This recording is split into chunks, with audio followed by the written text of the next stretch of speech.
Сега да им посакаме добро утро на гостите на мојата колешка Слободанка. Гости кои што мислам дека ни се преку потребни на сите, и на деца, и на возрастни, и за да нема веќе вакви војни во светот, а тоа се психотерапевтите и психотерапијата.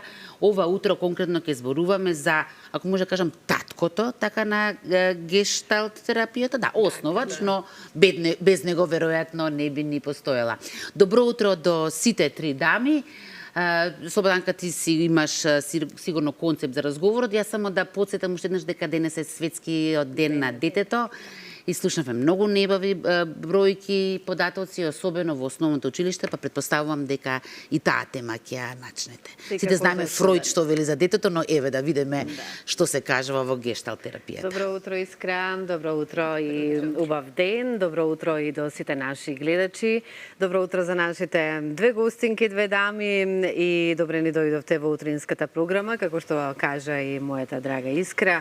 Да, потребни ни се многу психотерапевтите во ова динамично време во кое што живееме. Ајде динамиката настрана да ја оставиме, која си го прави стресот и така натаму, меѓутоа што правиме и со менталното здравје. Добро утро уште еднаш и драго ми е што ќе разговараме за гешталт терапијата.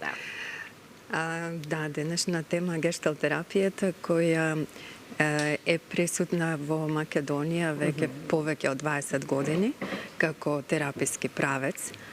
Јас лично ја имам завршено мојата едукација пред околу 15 години и изминативе години работам едукација и индивидуални сеанси и со родители и со деца. И можам да кажам се повеќе има потреба во однос на психотераписките третмани за надминување на секојдневните проблеми со кои се соочуваат луѓето, родителите, децата.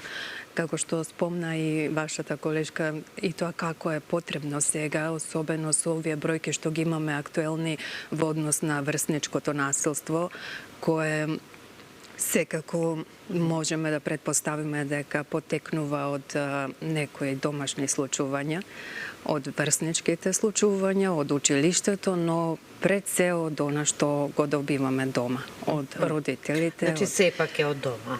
Повеќето дечиња кои што се соочуваат токму, па ќе кажеме со вакви проблеми, сепак домашното воспитување е број 1 во животот на детето. Па можеме да кажеме дека тоа е нешто научено како да се справуваме или да не се справуваме со емоциите и како ќе изреагираме на секој стресен настан, бурна ситуација, можеби напад од некого во однос на тоа врсничко насилство. Секој избира како ќе се однесува и секој избира како ќе постапува во однос на другиот, а тоа е најчесто како сме научиле од дома. Така. Се представивме, мислам, или не со име презиме, Розета Паскали, психотерапевт. Те знаат гледачите, меѓутоа секако да подсетиме и тука ние Данче Велов, која преведе оваа книга која што јас имам сега во моите раце, сега ќе обрнеме внимание токму и на таа и мислам дека секој треба да ја има во својот дом, преведувајќи сигурно веќе навлезе и во содржината, во суштината и многу значеше за тебе. Внатре, насловот на оваа книга вели внатре и надвор од кантата за отпадоци на доктор Фредерик Перлс. Да. Еве, едно прашање, односно веќе го поставив прашањето. Кое беше чувството кое преведувавме оваа книга и што е она што најмногу допре до тебе? Самиот живот на Перлс. Тоа е тоа што допре до мене. Бидејќи многу сакам книги, многу сакам да ги купувам, сакам да ги читам, сакам да ги преведувам, сакам да ги дискутирам, сакам да пишувам тези на нив, есеи и сакам да ги проучувам. Го проучив животот на Перлс пред да почнем со преводот на неговата автобиографија, бидејќи сметам дека како глумците, кога треба да глумат некој лик, дека треба да се запознаат со енергијата со која ја пишувал самиот Перлс, неговата излезе книга автобиографска. Меѓутоа тоа едноставно седнал да ги запишува своите мисли. Кога нашите читатели и нашите едуканти ќе земат книгава да ја читат, ќе сватат дека почнала едноставно како дневник, од едноставно запишување на неговите секојдневни мисли, произлегло автобиографска книга. Па да, Внатре вели- има неговата суштина. Суштина, вели автобиографски мозаик од радост, од тага, од хаос и мудрост на човекот кој ја основа гешталт Буквално ја терапијата. гледам книгата како еден витраж на неговото секојдневие. И тага, и радост, и сите негови случувања, и минати, и иднина. Се заедно создава еден гешталт. Гешталт. Ајде сега ќе појасниме што е точно гешталт терапијата и многу повеќе околу неа, за да секако постојат сите оние кои што се соочиле и знаат што е гешталт терапија. Меѓутоа, еве за оние кои што суштински не знаат што там значи и секако како се применува гешталт терапијата. Па вака, гешталт терапијата прво била наречена терапија на концентрација, а подоцна некако е насочена кон работа со емоциите. Може добро прво да го објасниме зборот гешталт, затоа што е некако непознат термин, германски збор, и не може да се преведе со еден збор на македонски јазик, туку описно би било најблиско до преводот како форма, целина, целост.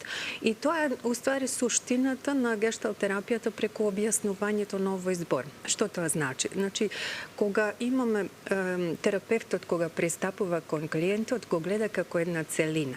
Дали е тоа во однос на неговото функционирање, не може да се гледа само како негов личен проблем на кој треба да работиме, што и да се случува нели со клиентот, туку што се случува, кај кого се случува и каде се случува, во која околина. Значи, клиентот заедно со неговата околина како една целина.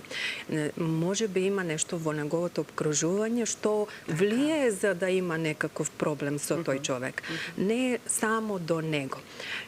Доколку се гледа само како личност, како човек, клиент кој дошол на терапија, нема да се гледа само како е неговата психичка состојба, него целина, телото, духот, нели, психичкиот дел, целото тоа е една целина на која треба да се работи.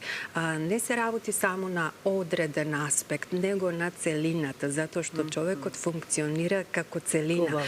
Затоа што, нели, ако имаме некои психички потешкоти, грижи, тоа влие и на телото. Во телото се лачат различни хормони кои влијаат стресно на некој начин, па потоа се јавуваат одредени сензации, треперења, можеби потење, па ако тоа подолго трае, може да се јават и некои болести натаму, што значи влие психичкиот дел на телото едното на другото. И обратно, ако имаме телесен проблем, и тоа како ќе не вознемирува постојано и ќе ни го менува фокусот и приоритетите. Веќе нели многу работи нема да бидат толку важни, туку е важно како телото да оздрави, па се насочуваме кон тоа.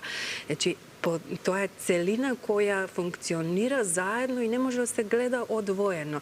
И тоа е многу поразлично од пристапот на, да речеме, денешните лекари, каде што гледаат само целно дека имаме симптом кај еден орган и треба да го излечиме тој орган. Во гешталт терапијата е сосема поинаков пристап. Значи, ако има еден симптом, тој значи дека целата суштина на човекот на некој начин е до тоа.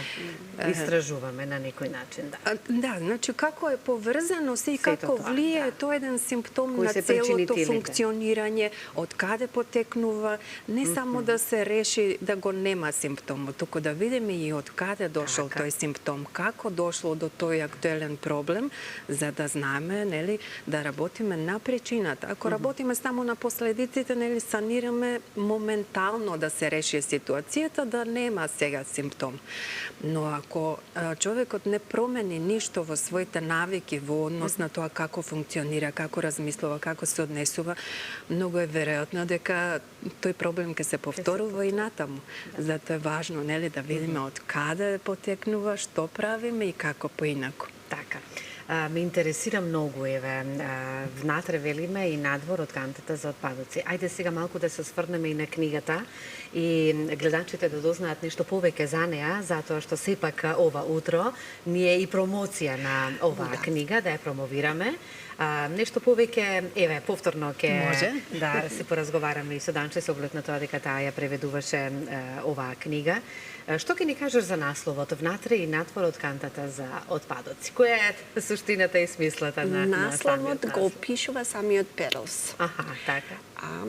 Но Кога дали се ќе пронаоѓаме прочита- и ние како луѓе во сето оно што тој секако. го пишува и за себе? Кога тој вели кантата за отпадоци, тоа е неговиот ум. Така, Неговиот ум, неговата свесност. Бидејќи таму се сите наши и секое наше ѓубренце е таму, сите наши негативни мисли, сите наши негативни емоции, меѓутоа и сите убави работи.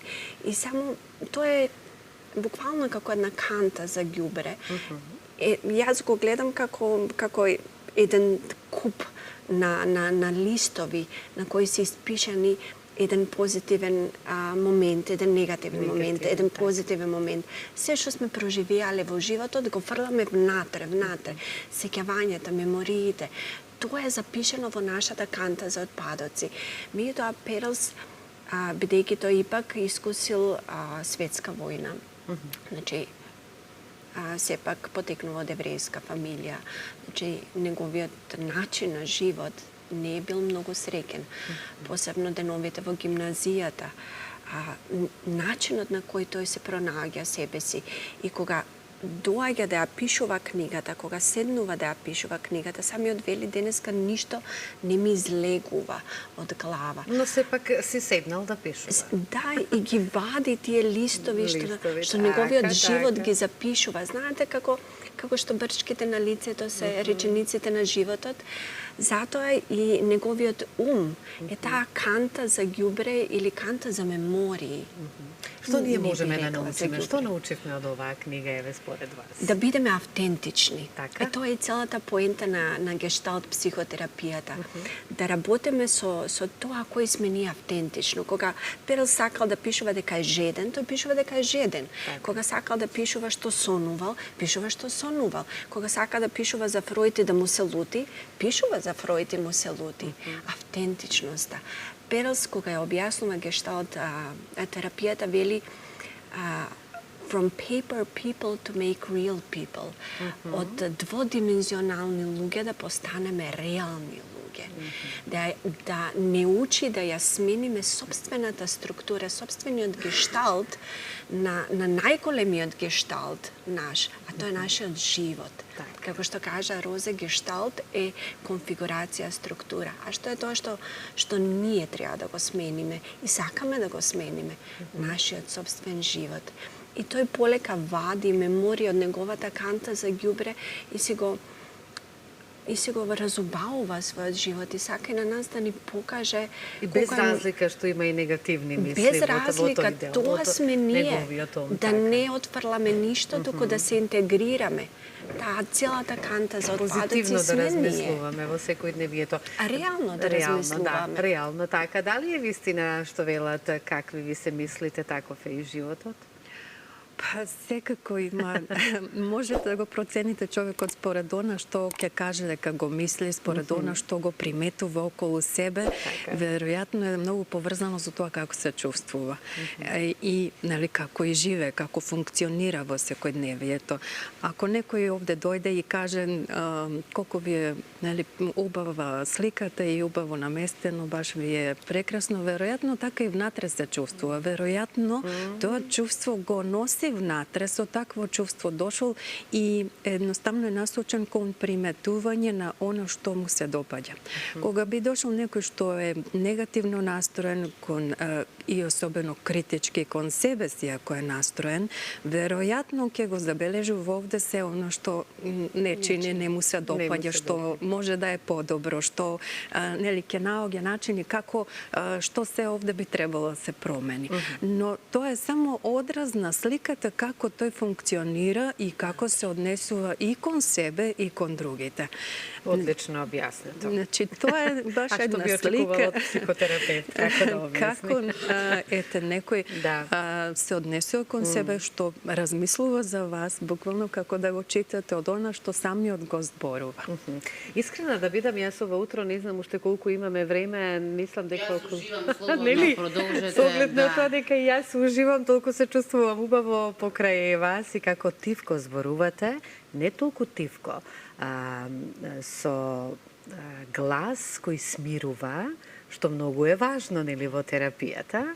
И добре дојден за еве вака и јас да се опуштам, како што вели Искра, продолжете, но времето ни е толку, само ќе кажеме пред самиот крај каде може оваа книга, еве ќе подариме 2 книги за наши двајца гледачи, нека се јават слободно првите двајца во режија, нека запишат моите колеги име презиме, ќе ги подариме тука во Алфа телевизија и секако за сите оние кои што ќе го сакаат доктор Фредерик Перлс, внатре и надвор од кантата за отпадоци, да ја прочитаат книгата, како што еве добивме искуство од сета содржина што ја има внатре, колку ќе ни е потребна и нам, каде може да ја најдат оваа книга. Оваа книга да дојдат до ќе неа. има своја промоција во сабота, е организирана во просториите на лабораториум во 6 часот. Таму ќе биде достапна и за продажба, а понатаму ќе има во книжарниците, ќе биде достапна, значи најверојатно во 3 и некои други, ајде, ќе направиме нови договори. Значи ќе биде достапна за продажба од сабота натаму. И за крај, како што спомена и Искра, Светски ден на детето, една порака до сите родители, како ние да ги воспитуваме во ова време нашите денешни дечиња. Тоа со една реченица Не може, но еве да барем се најглавното да го каже, но истакнеме. добро е ако можат да ги видат децата такви какви што се. Да не се насочени само кон критика и само кон коригирање, него и да видат што детето сака, да го слушнат, нели, да го видат такво какво што е. Така. Не да го гледат какво сакаат да биде, него какво што е и да му дозволат самото да си создава свој пат, свој стил. Да не му наметнуваме во Така, секојдневието и да многу не го обврски. внесуваат она своето, своите Така, потреби, него да. кои се потребите на детето да видиме, што тоа сака и тоа се има свој живот, свој свет, своји идеи, Своја своји личност си желби. гради, карактер и така да има натаму. простор Да, за тоа, да не го фрустрираат со своите постојано барања, потреби, наредби, нели? Ке Мора зборуваме вака, треба повторно, така. да, имаме многу теми на Тоа е кои што голема може, тема, но затоа да. дел по дел ќе ги имаме. Благодарам што бевте и вие дел од утринската Благодарам програма, вам како на преведувач на оваа книга. Се гледаме на некоја следна тема и секако секое добро во секое време ви посакувам. Благодарам за поканата. Да, и по овие смирувачки, како рековме, и тонови. тивки гласови, еве сега еден глас кој што вознемирува, за жал, простете. Но затоа почесто ќе ве викаме да ги смирите гледачите после нас. Среќа она Но што некој ќе... треба и да ги разбуди. Некој треба да ги Ова е расони потребно и потоа малку и така, динамика, за да секако. се слушнат и потивките.